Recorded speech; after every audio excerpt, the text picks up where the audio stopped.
señor. Gracias, Juan TH. Gracias a los amables oyentes de la Z101, el gobierno de la tarde. Mira, el pasado 7 de marzo, el presidente Luis Abinader pronunció un discurso donde anunció una serie de medidas como paliativo a la creciente inflación, principalmente la inflación internacional. Y entre las medidas que tomó la siguiente: subsidiar los combustibles con un parámetro, utilizando como parámetro el West Texas Index, el índice del oeste de Texas, que es el precio de referencia para la República Dominicana, mediante el cual, mientras el petróleo estuviera entre $85 y $115 el barril, entonces el gobierno iba a mantener los precios de los combustibles congelados con base en el precio que tenían el 4 de marzo, que son los precios que están actualmente porque los ha mantenido congelados. El presidente Luis Abinader dijo que iba a tomar esa medida durante 4 meses, marzo, abril, mayo y junio inclusive. Ahora dijo que si se salía de los $115 el barril, el precio del petróleo, entonces se iba a hacer un ajuste a los precios que están congelados, pero que no se iba a aplicar en ese ajuste el ad valorem. El ad valorem es que hay un 16% ad valorem sobre el valor que tenga internacionalmente, pero independientemente del ad valorem, como quiere, va a hacer los ajustes correspondientes para evitar que se le fuera de la mano el gasto que tiene el gobierno en el subsidio, que yo le digo compensación porque no es un subsidio, a los precios de los combustibles para evitar que sean más altos. ¿Qué ocurre? El gobierno calculó que en esos 4 meses iba a destinar entre 9.200 y 16.000 millones de pesos para mantener congelados los precios del combustible mientras el petróleo se mantenga entre 85 y 115. Desde el 7 de marzo hasta la fecha, efectivamente el petróleo se ha mantenido por debajo de $115 el barril. O sea, ha aumentado 110, 112. Ha habido días, un solo día, por ejemplo, que se te mete en 119 y vuelve y baja ese mismo día, o se te pone en 116 y vuelve y baja ese mismo día. Y entonces se ha mantenido en promedio por debajo de los $115 el barril. ¿Hasta cuándo? Hasta ahora, el mes de junio. ¿Qué ha ocurrido en el mes de junio? Desde el 1 de junio a la fecha, el barril del petróleo ha estado por encima de los $115 el barril. Entonces, como ha estado por encima de los $115 el barril, es posible que este fin de semana haya que ajustar los precios de los combustibles en el ámbito local, tal como había manifestado el presidente Luis Abinader. O sea, voy a mantener los precios congelados mientras el petróleo no me pase en promedio de $115 el barril. Si pasa de $115 el barril durante una semana completa, entonces esa semana habría que hacer un ajuste. La única forma de que el gobierno no haga ese ajuste es si decide sacrificar más dinero del que ha sacrificado del erario para mantener la compensación aun cuando suba el petróleo por encima de los $115. Repito, esta es la primera ocasión en que ocurre después del 7 de marzo hasta ahora. El 1 de junio, 115,26. El 2 de junio, 116,88. El 3 de junio, 118,97. Sábado y domingo, 4 y 5, no hubo mercado. El lunes, 118,41, que fue ayer. Y hoy, 119,89. O sea, en lo que va del mes de junio, el petróleo ha estado por encima de los $115 el barril.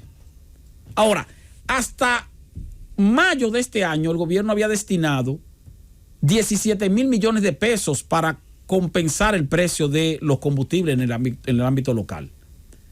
17,000 millones de pesos que se dividen alrededor de 14,500 millones a partir de cuando el presidente dijo que iba a mantener congelados los precios, y otros que estaban desde antes, porque recuerden que el petróleo como quiera estaba subiendo en enero y febrero y el presidente habló el 7 de marzo. O sea, en los 2 primeros meses del año ya se había gastado un dinero en el fondo de compensación.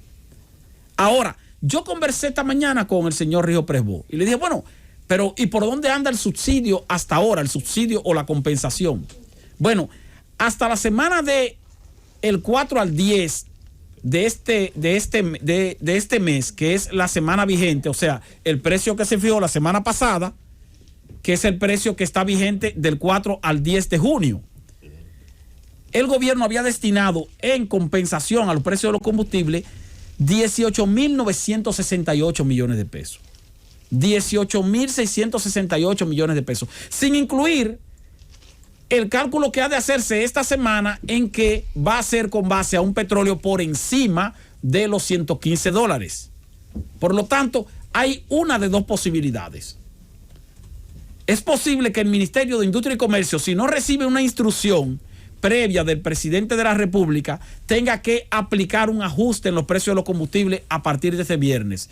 Y dicho sea de paso, ya están altos, están congelados como una medida del gobierno para tratar de mantener una especie de paliativo en los precios. Si no, estuvieran muchísimo más altos. Pero desde el 4 de marzo a la fecha no se ajustan los precios de los combustibles. Y desde el 4 de marzo a la fecha, incluyendo los 2 meses anteriores de este año, ya se han gastado 18.968 millones de pesos. Redondeando, esos son 19.000 millones. 19.000 millones de pesos. Ahora, puede darse otro caso. Puede hacer que el presidente le diga a Industria y Comercio, mira, no hagas el ajuste, vamos a sacrificar una parte mayor del presupuesto para seguir compensando el precio del combustible. Habría que ver cuál es la disponibilidad que tiene en caja el gobierno a los fines de cubrir esa parte. Y posiblemente sea así. Tal vez el viernes, el presidente está de viaje, está en la cumbre, tuvo un inicio de semana incómodo. Es posible que llame al ministro de Hacienda y le pregunte, dime, ¿cómo están los números? Para ver si no tenemos que hacer este ajuste. Pero mentalmente, como quiera, la gente tiene que irse preparando. Porque si el presidente cumple con su palabra y no hay dinero disponible más allá del que se presupuestó, entonces habría que hacer un ajuste esta semana. Ojalá que no sea así. Ojalá que, por el contrario, como el gobierno está ahorrando, se ha erogado menos en determinadas partidas, ojalá que haya algo de dinero para cubrir entonces un poco más ese fondo de compensación. Y cuando digo un poco más es porque iría más allá de lo que se calculó originalmente, porque, repito, en esta semana, desde el 1 de junio hasta ahora, el precio del barril del petróleo en el mercado internacional ha estado por encima de los $115 el barril día por día, por primera vez desde que el presidente habló hasta la fecha. Yo, por fortuna, y Raiza Lara también, aunque de manera individual y cada quien por su lado, nos estamos quitando esa presión semanal de los precios de los combustibles, porque tanto ella como yo tienen un vehículo eléctrico. ¿Ah, sí? Que por cierto. Pero son caros los vehículos eléctricos. No son tan caros. Al contrario. Y yo, a propósito de eso que está diciendo Esteban, yo creo que el gobierno debería incentivar bajando los precios de los vehículos eléctricos. Hay vehículos eléctricos que son muy económicos, otros no son tanto. Depende, pero por ejemplo, te voy a decir, yo fui ayer a cargar mi vehículo. Me costó 700 pesos. Le puse, ¿sabes cuánto? 300 kilómetros. Por 700 pesos. Tú Por puedes durar 700 fácilmente una pesos. semana Así entera es. andando con esos 600 Así es. Bailías Piña. Óyeme, no, pero mi guagua tiene una autonomía de 500 kilómetros.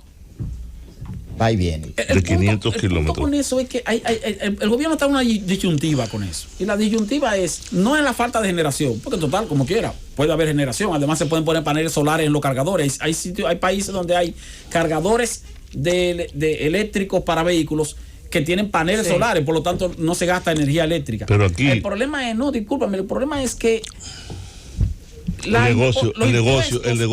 Los impuestos a la importación de vehículos. Ahí es donde voy. Y los impuestos a los combustibles son de las principales fuentes de ingreso del gobierno, señores. O sea, crear un mecanismo de incentivo al uso de vehículos eléctricos, eliminando o reduciendo impuestos a la importación de esos vehículos y al mismo tiempo sacrificando entonces las recaudaciones por los impuestos a los combustibles, implica que el gobierno tendría que identificar otra fuente de ingreso, porque, repito, esas son de las principales fuentes de ingresos. Tú le preguntas a aduana, por ejemplo, la principal fuente de recaudación de aduana es importación de vehículos.